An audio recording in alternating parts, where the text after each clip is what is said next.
बहुत समय पहले गोपालगंज नाम के गांव में जीवा नाम का किसान अपने परिवार के साथ रहता था। उसके परिवार में उसके बूढ़े माँ बाप और पत्नी थी।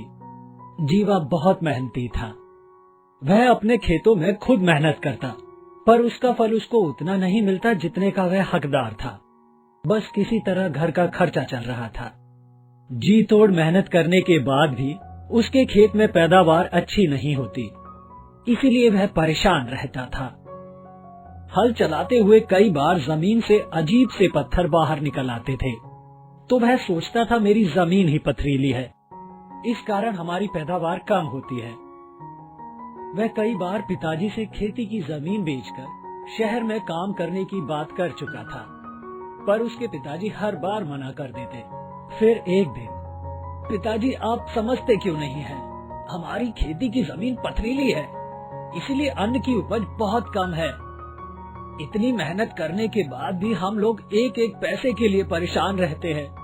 इसलिए पिताजी अब आप मान जाइए, जमीन बेचने की इजाजत दे दीजिए, जिससे कि मैं शहर जाकर कोई अच्छा काम कर सकूं।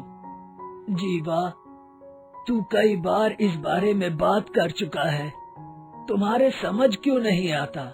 मैं जमीन नहीं बेच सकता। हमारे पुरखे इस जमीन पर खेती करके अपना पेट पालते आए हैं। अब आगे से तुम इस बारे में मुझसे बात मत करना। हर बार मेरा जवाब ना में ही मिलेगा। इस बार पिताजी की बात सुनकर जीवा गुस्सा होकर शहर चला जाता है। वहाँ वह एक हीरा व्यापारी के यहाँ नौकरी कर लेता है। कुछ महीनों बाद वह हीरा तराशने का काम सीख लेता है। एक दिन हीरा तराशते तराशते कुछ सोचता है और उसकी आंखों में चमक आ जाती है। हमारे खेतों में मिलने वाले पत्थर कहीं हीरे तो नहीं हैं? वे पत्थर भी हीरे की तरह चमकीले होते हैं। मैं आज ही अपने गांव वापस चलता हूँ। जीवा हीरा व्यापारी से, सेठ जी कृपया आप मेरा हिसाब कर दें, मैं कुछ दिनों के लिए अपने गांव जाना चाहता हूँ। जीवा, तुझे 1 साल हो गया मेरे पास काम करते हुए। तू हीरे का बहुत अच्छा पारखी हो गया है। तू वापस जरूर आना, तेरा भविष्य इस काम में ही है। जीवा अपने गांव आ जाता है। उसके माँ बाप और उसकी पत्नी उसको देखकर बहुत खुश होते हैं। पिताजी, हमारे खेतों में कभी कभी जो पत्थर निकलते हैं वो हीरे हो सकते हैं, मैं चेक करना चाहता हूँ। शहर जाकर तू पागल हो गया है? कैसी पागलों जैसी बातें करता है? खेत में हीरे? मैंने कौन सा मना किया है? जा देख ले हीरे हैं या पत्थर। जीवा अपने खेतों में जाता है और बड़ी मुश्किल से एक पत्थर को ढूंढता है और उसे चेक करता है। उसे हीरे की बहुत अच्छी समझ थी। पत्थर को चेक करते ही वह उछल पड़ता है। वह तो खालिश हीरा था, हीरा। पिताजी, हमारे खेतों में निकलने वाले पत्थर हीरे ही हैं। हो सकता है हमारे खेतों में अंडरग्राउंड हीरे की खान हो। आज रात में खुदाई करते हैं। मैं तो समझता था कि मेरा बेटा नालायक है, पर वह तो बहुत लायक निकला। तू हमारी किस्मत बदल देगा। उसी रात जीवा और उसका पूरा परिवार अपने खेत की खुदाई करते हैं। 4-5 घंटे हो गए खुदाई करते करते। हीरा तो हीरा, एक पत्थर भी नहीं दिख रहा, बस मिट्टी ही मिट्टी दिख रही है। मालिनी, हिम्मत मत हार, हीरे जमीन के बहुत अंदर गहराई में होते हैं। अरे जीवा, देख, एक पत्थर मिला है। देख ये क्या है? पिताजी, ये तो हीरा है, हीरा। यानी कि हमारे खेतों में अंडरग्राउंड हीरे की खान। देखो, मुझे भी मिला है ऐसा ही पत्थर। अब हम बहुत जल्दी अमीर हो जाएंगे। मैं तो अब पहना करूँगी बनारसी साड़ी। इस प्रकार जीवा ने कई दिन रात की अथक मेहनत के बाद बहुत सारे हीरे अंडरग्राउंड हीरे की खान से इकट्ठा कर लिए और उनको बेचकर बहुत पैसे वाला बन गया। अब उसको किसी चीज की कमी नहीं थी। वह अपने और अपने परिवार के सारे सपने पूरे कर रहा था। सब कुछ अच्छा चल रहा था, पर एक दिन वहाँ की सरकार को जीवा की अंडरग्राउंड हीरे की खान के बारे में पता चल गया। सरकार ने उस हीरे की खान का अधिग्रहण कर लिया। सरकार के अनुसार वह हीरे की खान बहुत बड़ी हीरे की खान थी। सरकार के अधिग्रहण करने के बाद भी जीवा का कोई नुकसान नहीं था, उल्टा उसको फायदा ही हो रहा था, क्योंकि नियमों के अनुसार सरकार को हीरे के खान की कमाई का 10% हिस्सा जीवा को देना पड़ता था, जो कि साल का करोड़ों में जाता था। इस प्रकार अंडरग्राउंड हीरे की खान ने जीवा को रंक से राजा बना दिया। इस कहानी ने इस मुहावरे को चरितार्थ कर दिया कि ऊपर वाला जब भी देता है छप्पर फाड़ कर देता है। जादुई पेड़ का दरवाजा, मैजिकल ट्री डोर। एक गांव में रवि और गोपी नाम के दो दोस्त रहते थे। उसी गांव के पूरब दिशा में एक मायावी पेड़ था। उस पेड़ के बारे में लोग तरह तरह की कहानियां बनाते थे। रवि एक मेहनती इंसान था। वह मेहनत से कमाने में विश्वास रखता था। गोपी थोड़ा आलसी और स्वार्थी इंसान था। वह बिना मेहनत के पैसे कमाना चाहता था। रवि गोपी की इस सोच को बदलना चाहता था। एक दिन रवि और गोपी काम खत्म करके घर वापस आ रहे थे कि रास्ते में एक फकीर अपने जादुई बक्से में से मिठाइयां और तोहफे लोगों में बांट रहा था। वह रवि और गोपी को भी देता है। गोपी को उस मायावी डिब्बे को लेने की इच्छा होती है। क्या बात है बच्चों, तुम लोग अभी तक नहीं गए? और कुछ चाहिए क्या तुम्हें? मुझे वो जादुई डब्बा चाहिए। मैं बहुत कुछ कमाना चाहता हूं। देखो बेटा, बिना मेहनत के कुछ नहीं मिलता। ये मैंने बहुत मेहनत करके मायावी पेड़ से लिया है। अगर तुम्हें चाहिए तो तुम भी उस मायावी पेड़ के पास जाओ। मैं उसकी पूरी जानकारी तुम्हें देता हूं। फकीर रवि और गोपी को उस मायावी पेड़ के बारे में गुप्त रूप से बताता है। गोपी और रवि फकीर को धन्यवाद कहते हैं।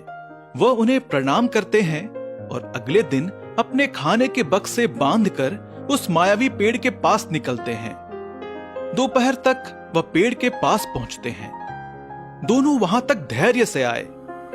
गोपी वहां आकर उस पेड़ को देखकर घबरा जाता है। अरे रवि, मुझे डर लग रहा है। मैंने पहले ही मना किया था। अब यहां तक आ गए हो तो डर कैसा? यह कहकर रवि मायावी पेड़ का दरवाजा खोलता है।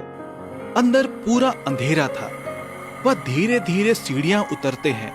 गोपी डर के मारे कांप रहा था, पर रवि हिम्मत से था। अंधेरे में ही वो दोनों बहुत सारी मुसीबतों को पार कर वह फकीर की बताई जगह पर पहुंचते हैं। वहां आंखों को चकित करने वाली सुनहरी रोशनी थी। थोड़ी सी भी देरी ना करते हुए रवि और गोपी उस फकीर के बताए हुए मंत्र को पढ़ते हैं। बस उनके मंत्र पढ़ते ही उन लोगों को एक आकाशवाणी सुनाई देती है। बच्चों, मैं तुम लोगों को एक एक वरदान देता हूं।